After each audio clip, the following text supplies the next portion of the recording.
Okay, so this Boiler Room set came out late last year, and I have to say, not only did it blow me away, it kind of moved me to tears, especially this little bit at the beginning where they just give each other a hug. It just exemplifies everything that is right about dance music. This track, Dark and Long, that they open with, is such a good example of one of the most fundamental things in dance music. So I've recreated the whole of the original track in Ableton, and we're going to look at exactly how they manage to do what they do, to keep you listening, to keep you engaged, to keep this hypnotic groove but not boring, and to create these amazing moments of tension and release.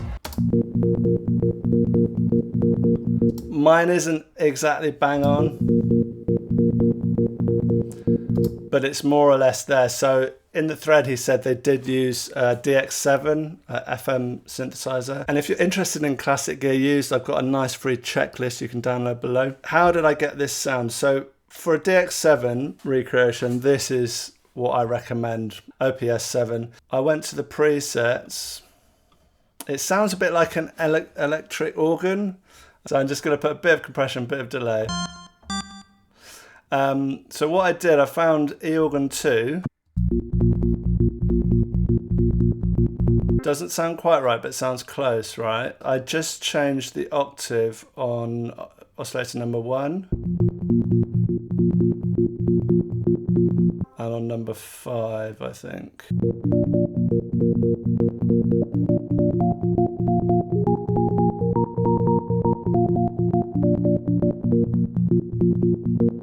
So basically it's in A sharp or B flat, the whole track, and we've just got octaves. And it's velocity sensitive, but if we get the right velocity, and I think that's roughly the pattern.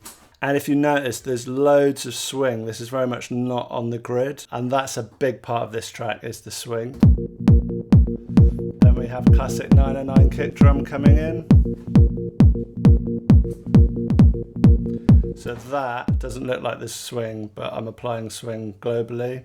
So if I actually commit that, you can see I'm using velocity, and it's got that nice swing in. Classic 909 open hat. And then we have the choir. So I did just nick this from the track because it plays at the end on its own, and I wanted to get as close as I could. But I did manage to get the chord. I used the Ableton Convert Harmony to new MIDI part, and I managed to get, this is the chord. And essentially it's an A, I'm going to say A sharp, might be B flat, but let's say A sharp. So it's A sharp minor. So A sharp major would be this. A sharp minor.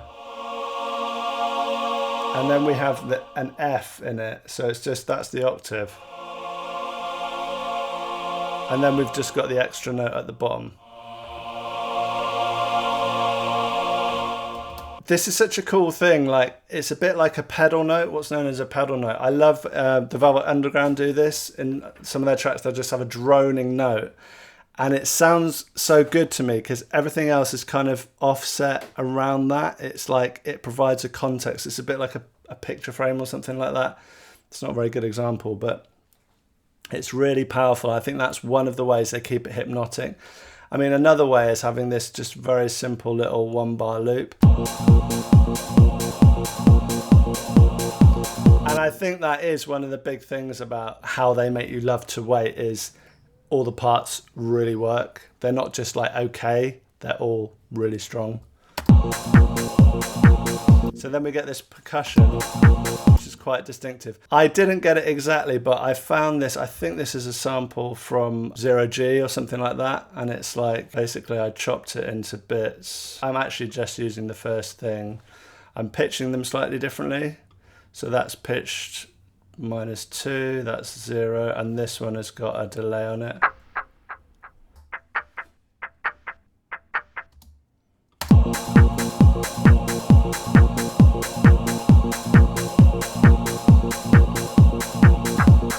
It's it's all building this hypnotic groove, creating like this tension, but also it kind of, the hypnotic element keeps your interest. Then we get more 909 layers. So we get the hats, which they've got such a nice swing to them. Let me just take the swing off.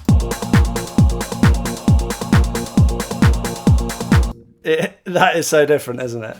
That is so stale. So it's, again, little details like this. I'm pretty sure they just would have used the swing on the 909. But yeah, we put the swing back in.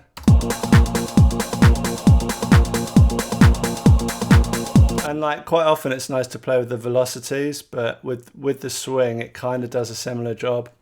Also we have a clap coming in. And we have a nice little rim shot, which again is swung.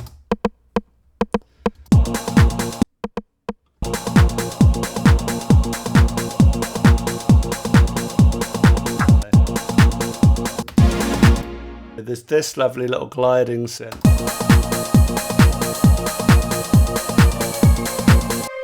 which doesn't sound that close, but in the mix it's okay, and it's just portamento. This is something I didn't use much for years, and it can sound a bit weird, but this is just glide. I've got it on autofix using the Imposca because I know they had an Oscar. I don't know if they used it for this sound.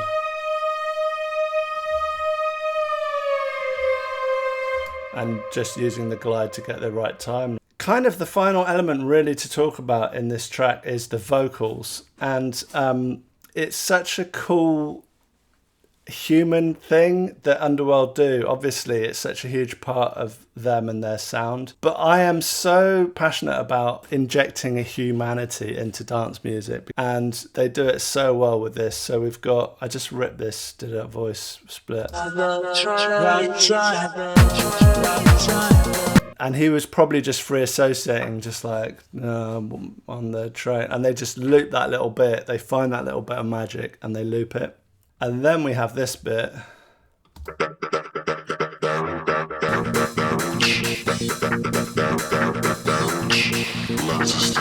So I think it says Manchester at the end, Manchester.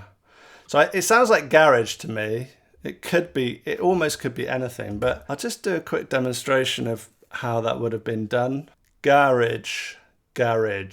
Let's make a track.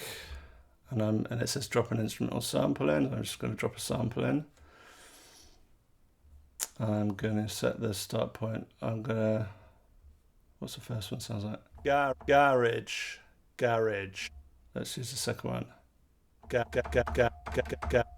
So essentially, I can't do it fast enough, but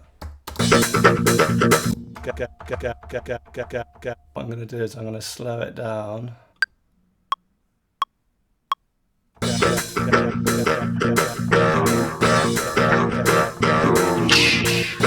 Right, I've done one a little bit the same. So then,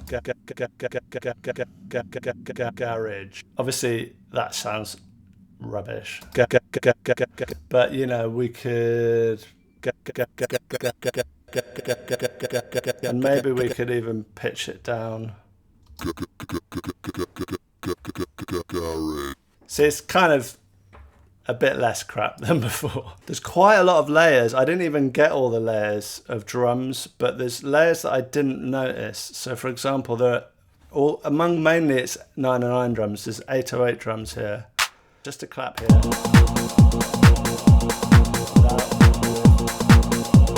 And then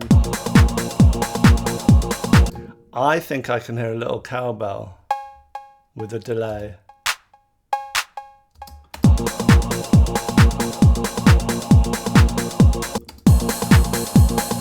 And then we have the nice ride cymbal.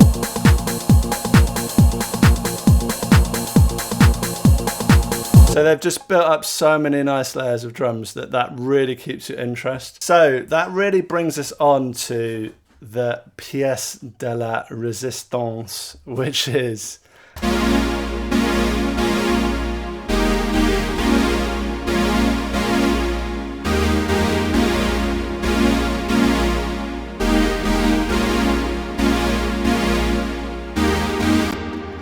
So I did this on my System 8, which sounds great, and I wish I could think of another word that rhymed with 8. But here I just did it with a Juno, my Model 84. Again, this is mentioned in my gear checklist if you want to know the classic gear and modern software equivalents, which sounds pretty good to me.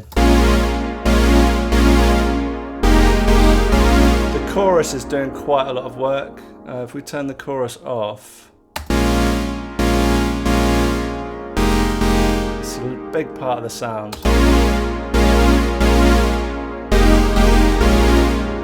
It's actually so lush, that chorus.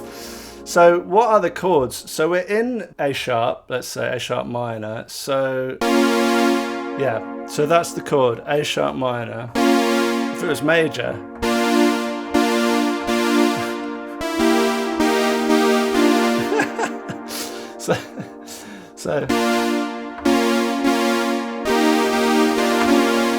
so it's quite cool. It just moves up from that. It's a bit like a blues thing, actually.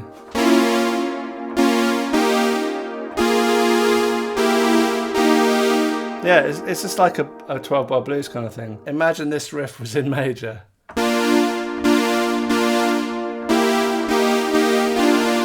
Sounds very weird. But then we've got this G, so, and that's like the 7th basically, but we're having it below instead of above. And then we're having another F.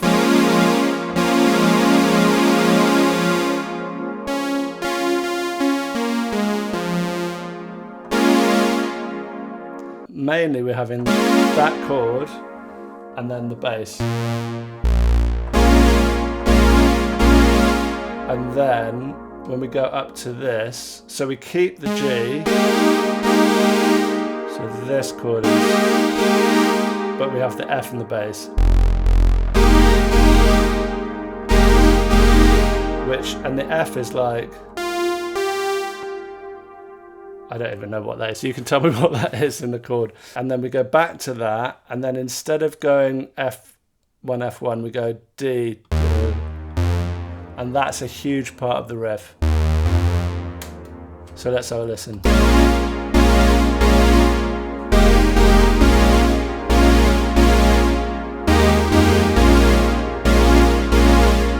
So now let's go back to the Boiler Room set and really appreciate it a little bit. Just the choir. And beefed up version of the FM riff thing, and obviously we've got a few live vocals from Cole. Let's look at the hug again. It's like, are you alright, mate? Kiss on the cheek. I mean, come on, that's gotta get you. That's gotta get you. This is what I'm saying, like, they're surrounded by younger people, and I've got nothing against younger people, but often older people are a bit scorned, and it's like, nah, mate, this is a masterclass. Very fat kick. It's not just a 909 kick. I mean, maybe it is, but it's been compressed a lot and designed.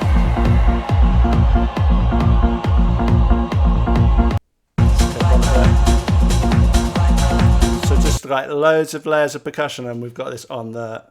So we haven't even got on the train, just on the, and then boop.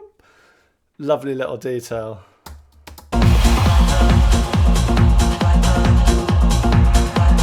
Little clap details, clap, and then one with reverb.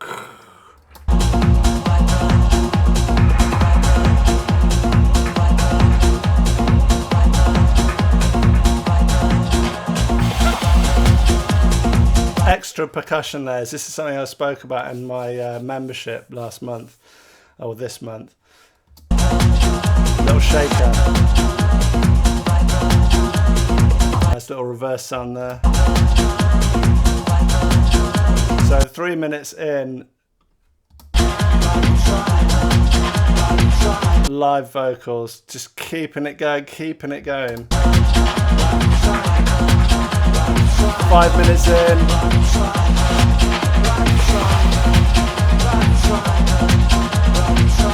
loads of little percussion layers, man, loads and loads.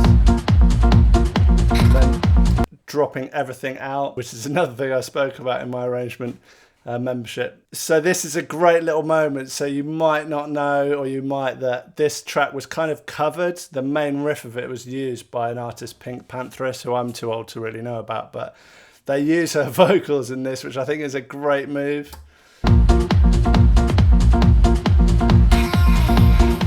That's it. High pass filter on the drums.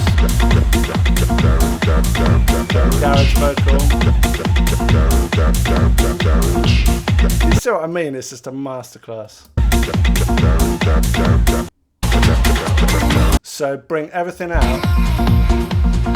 So we've just got the drums, a lot of the percussion layers out. We've got the main hook still in. A little bit of teasing some vocals. Then we get the choir coming back in. Vocals. It's like, surely the riff's going to come in at some point.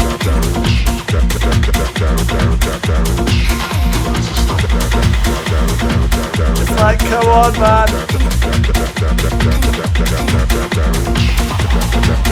Choir.